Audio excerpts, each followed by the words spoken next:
Napoleon's mysterious death. Picture the scene. The year is 1821. On a remote, windswept rock in the middle of the South Atlantic, a man is dying. This is no ordinary man. This is Napoleon Bonaparte, the self-crowned emperor of the French, the military genius who once held all of Europe in his hand. Now, he is a prisoner, exiled to the British-held island of St. Helena, 1,000 miles from any major landmass. His empire has crumbled, his armies are scattered, and his body is failing him. He is racked with abdominal pain, nausea, and debilitating weakness. On May 5th, after months of agonizing decline, the man who reshaped a continent breathes his last.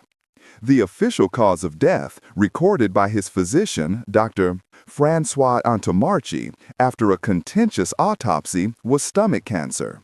It seemed a plausible, if tragically mundane, end.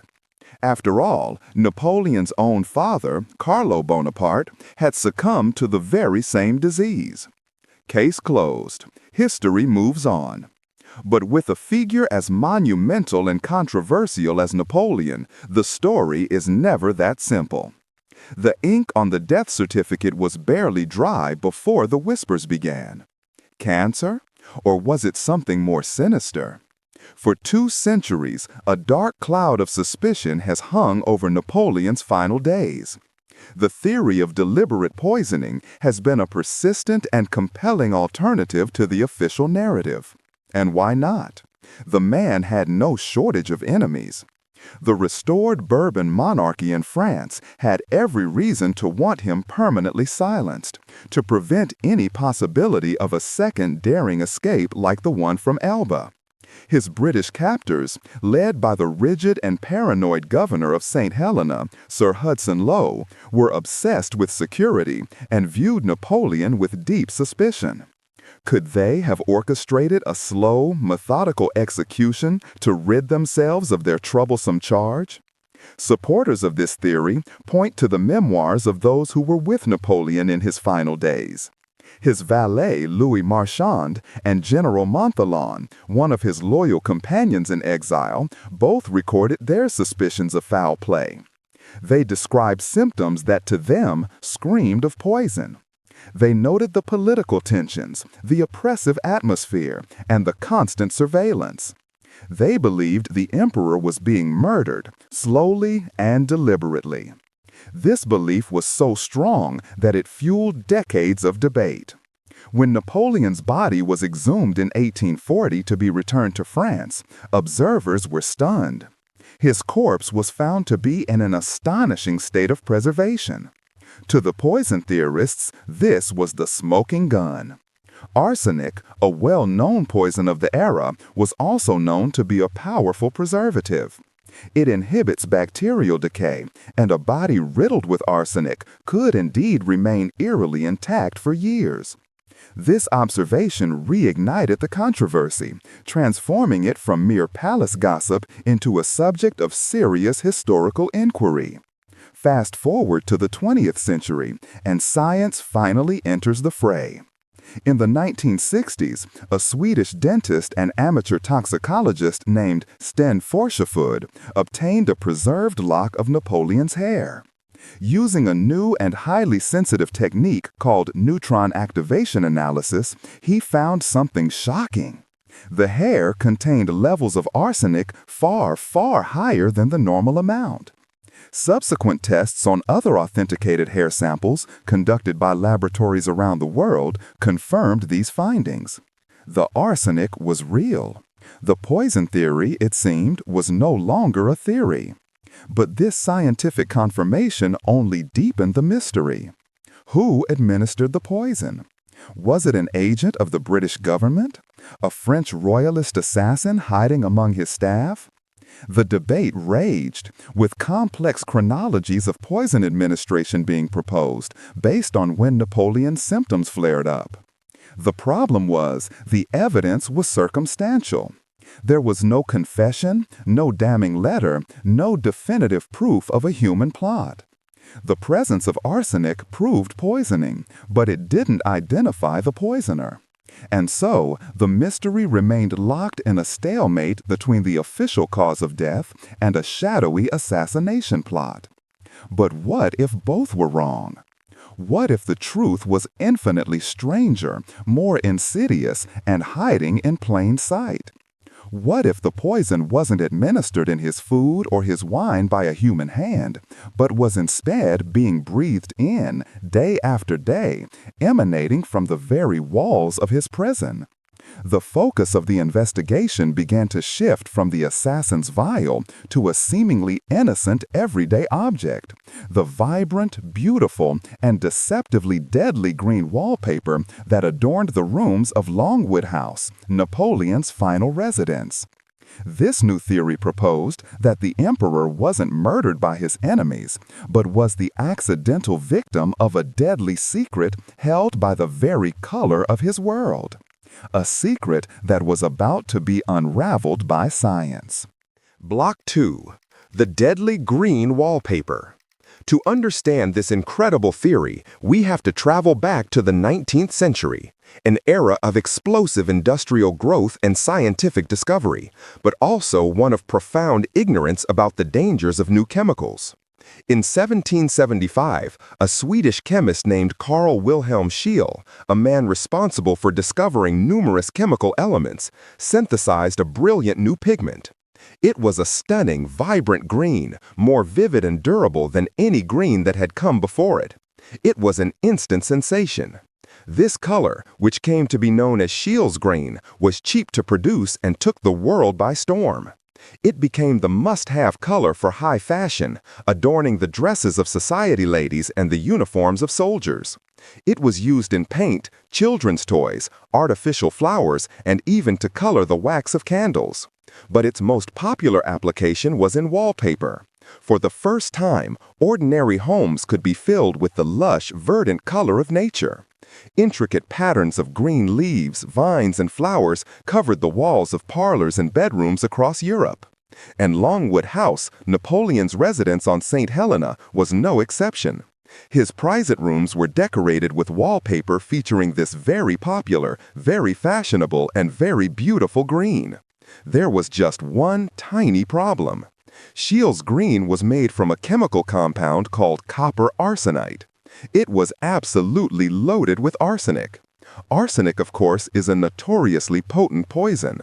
But in the 19th century, its dangers were not fully understood, especially in this pigment form. Manufacturers and consumers believed that as long as you didn't lick the wallpaper, you were perfectly safe.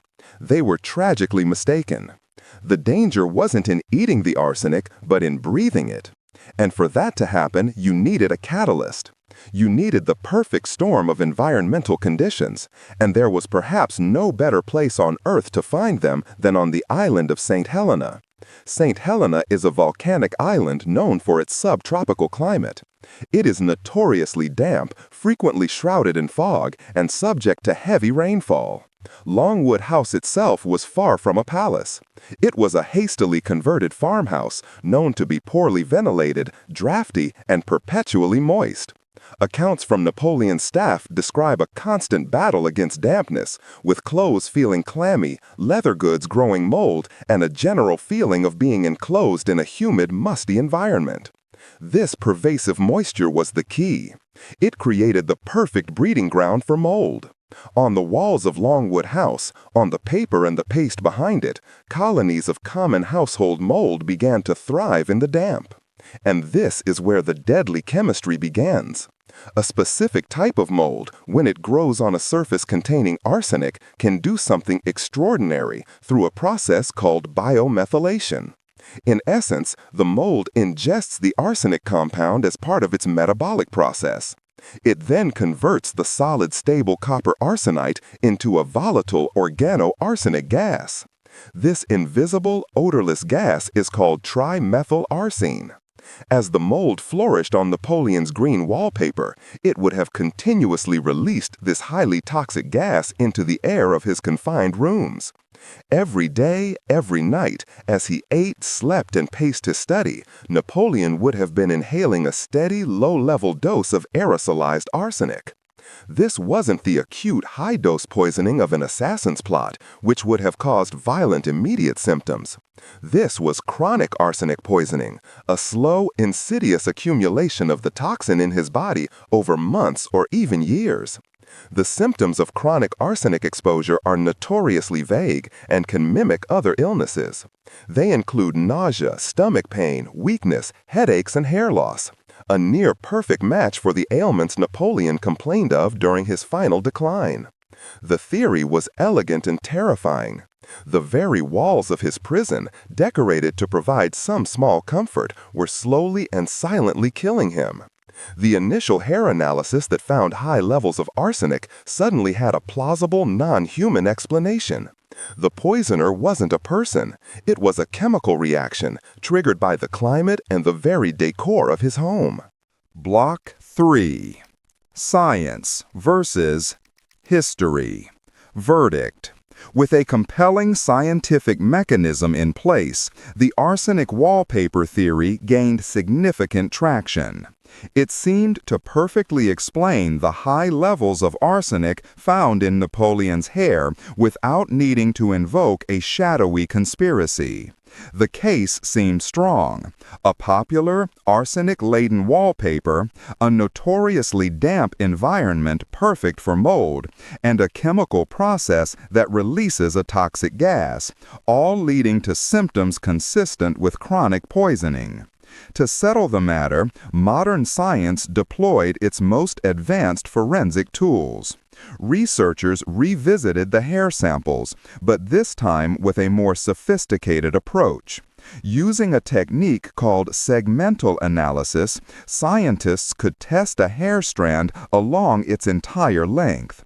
Since hair grows at a relatively constant rate, each tiny segment acts like a historical record, capturing the chemical exposures of the body at the time that segment was growing. If Napoleon was poisoned only on St. Helena, you would expect to see low arsenic levels in the parts of the hair that grew before his exile, and a sharp spike in the segments that grew during his final years. The results, however, were not what the wallpaper theorists expected. Multiple studies, including a landmark one by a team of Italian physicists, analyzed hair samples from different periods of Napoleon's life, as a boy in Corsica, during his first exile on Elba, and from his deathbed on St. Helena. The shocking conclusion was that Napoleon had high levels of arsenic in his body throughout his entire life. The levels were up to 100 times higher than the average person today, but they were not significantly higher during his time on St. Helena. This discovery dealt a major blow to both the assassination plot and the wallpaper theory as the primary cause of death. If the wallpaper was the main culprit, the arsenic levels should have skyrocketed during his final years. They didn't. This forced investigators to ask a new question. Where was all this lifelong arsenic coming from? The 19th century, it turns out, was a world swimming in arsenic. It was used in everything. Wine barrels were often cleaned with arsenic compounds. Many popular medicines and tonics, like Fowler's solution, were arsenic-based and prescribed for a huge range of ailments. It was even found in hair pomades and powders, which could be absorbed through the scalp. Napoleon could have been dosing himself for years without even knowing it. This evidence forms the core of the case against the wallpaper theory. Critics argue that while the chemical process of generating trimethylarsine is scientifically valid, it's unlikely to have been the primary cause of death. They point to the lifelong exposure data and argue that his body was likely acclimated to a certain level of arsenic. Furthermore, they return to the original diagnosis, stomach cancer. The 1821 autopsy, despite being contentious, clearly described a large perforated stomach lesion consistent with a cancerous ulcer. Arsenic is a known carcinogen, so it's possible his lifelong exposure contributed to the development of the cancer, but the ultimate cause of death was likely the disease itself, not acute poisoning on the island. Proponents of the wallpaper theory, however, have not given up. They argue that the debate isn't necessarily an either-or situation. Perhaps Napoleon did have a high baseline of arsenic from other sources, but the constant additional inhalation of trimethylarsine gas in his damp, poorly ventilated rooms could have been the final straw. This added toxic load could have dramatically weakened his immune system, accelerated the progression of his cancer, and worsened his symptoms, effectively hastening his death. In this view, the wallpaper wasn't the lone assassin, but a crucial accomplice. So, where does that leave us? Did green wallpaper kill Napoleon? The final verdict from the scientific and historical community is, there is no verdict. The evidence is compelling on all sides, but ultimately it's inconclusive. We are peering back across 2 centuries, trying to perform a forensic analysis with contaminated and incomplete data. The most widely accepted conclusion today is that Napoleon almost certainly died from advanced stomach cancer, but that his severe illness was likely complicated and exacerbated by chronic, lifelong exposure to arsenic from multiple sources, potentially including the very walls of his final home. The enduring mystery is a powerful lesson in the complexity of historical investigation.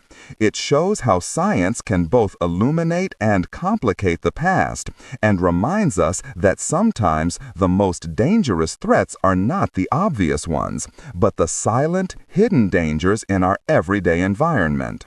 The story of Napoleon's death is no longer just about a great man's demise. It's a chilling tale of how the most beautiful things can hold the deadliest secrets.